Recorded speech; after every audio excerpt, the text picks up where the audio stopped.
Good evening. Welcome to the MediaSpeaks.com. I'm your host, DLAKE for PREZ. Tonight, I have a rather brief outline of tonight's report on just one page scribbled down in my notes here. I'd like to begin by talking about arsonists and firesetters. Arsonists are a varied group of offenders who come from different backgrounds, but the common denominator is that they take enjoyment out of seeing things destroyed by fire or burning. They even take joy in the aftermath of a burning, i.e. after things have been burned. The emphasis on burning is clearly evident in the FBI definition of arson as, quote, any willful or malicious burning or attempting to burn with or without intent to defraud, end quote. Of course, the fraud in there is, for mobsters that they're going to set it on fire for the insurance money or whatever. We're talking about people that, they like to watch it burn. In fact, that's how they catch a lot of arsonists is from, surveilling the crowd after a fire has been set. Where I wanted to take all this arsonist talk and firesetters talk is that it's been reported, I've reported on it, I've done reports about it, that there are firefighter arsonists, okay? People that work in the fire department, and even sometimes it's been documented more than just one person. A group of individuals. Say one fire department, maybe they're getting a bad rap. Maybe things are slowing down. Okay? Remember that part. Maybe things are slowing down.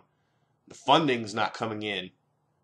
Or, they're talking about closing down the fire department or cutting a bunch of the staff. What do you suppose keeps the pay rolling in? It's pretty much the fires. That brings me to my next point. National security.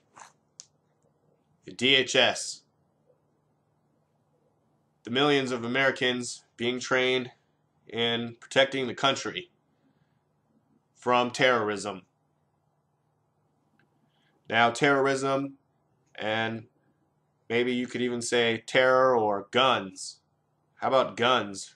Okay, I looked up deaths by fire in the United States, and that statistic is dropping.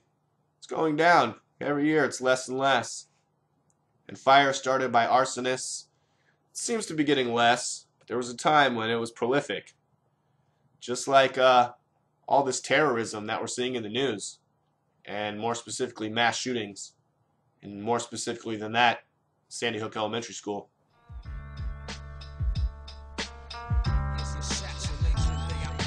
Have you ever heard of COINTELPRO, counterintelligence program? COINTELPRO tactics have been alleged to include discrediting targets through psychological warfare, smearing individuals or groups, using forged documents, and by planting false reports in the media, harassment, wrongful imprisonment, and illegal violence, including assassination. The FBI's stated motivation was, quote, protecting national security, preventing violence, and maintaining the existing social and political order. Very, very, very interesting. Oh, did that end in 1971? I'm sure it did. The people that supposedly lost their kid with different names and identities, laughing and living it up in luxury because they are COINTELPRO actors. Could scrawny 20-year-old Adam Lanza have stormed the school solo, Rambo style? Could Adam Lanza, 20-year-old, storm in like Rambo here? While carrying multiple long arms, including rifles and shotguns. So, he had them strapped all over himself. If you got shot, you're dead. So, however many were dead, 20-something odd, And little kids, I mean, fast little kids. Those are, unless they were all just sitting in one spot, I mean, you think those would be, you know, moving targets. Or maybe the claims of heavily armed men wearing black combat gear from head to toe were the real killers. After all, their job is to kill terrorists or to stop fires. But maybe they're the ones setting them, like a firefighter arsonist, DLAKE. What an interesting point that you're wrapping up here. To keep us safe. But instead, in this case, they were doing the terrorizing, question mark?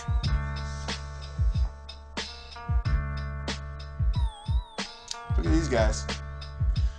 Initial reports put the first shootings in the school administrator's office, where someone, reportedly the school principal, had a run-in with the gunman or men. We know this because someone supposedly turned on the school intercom system, alerting the teaching staff to the loud swearing and commotion in the principal's office, and probably saved many more children from being gunned down, as teachers took measures to hide the children in closets. Well, DLAKE, we've seen a lot of your reports like, hey Batman, where's the bullet holes? And one brave teacher, Caitlin Roig, if I'm pronouncing that correctly, bundled a bunch of children into a bathroom and locked the door. What's interesting about her testimony to ABC News, who is surprisingly very quick on the scene of all these mass shootings, and that needs to be investigated, is that when people arrived and asked her to open the door, she refused, saying that, quote, if they were real cops, they'd know where to find the keys to open the door.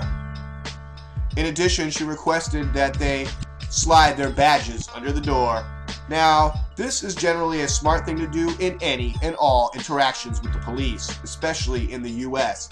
But to have the wherewithal to do so under such traumatic circumstances strongly suggests that Miss Roig had logically deduced by that point that multiple perpetrators were involved and that they were either impersonating police officers or were indistinguishable from SWAT team police commandos, either in the way they dressed or the way they behaved or held their weapons upon entering the building.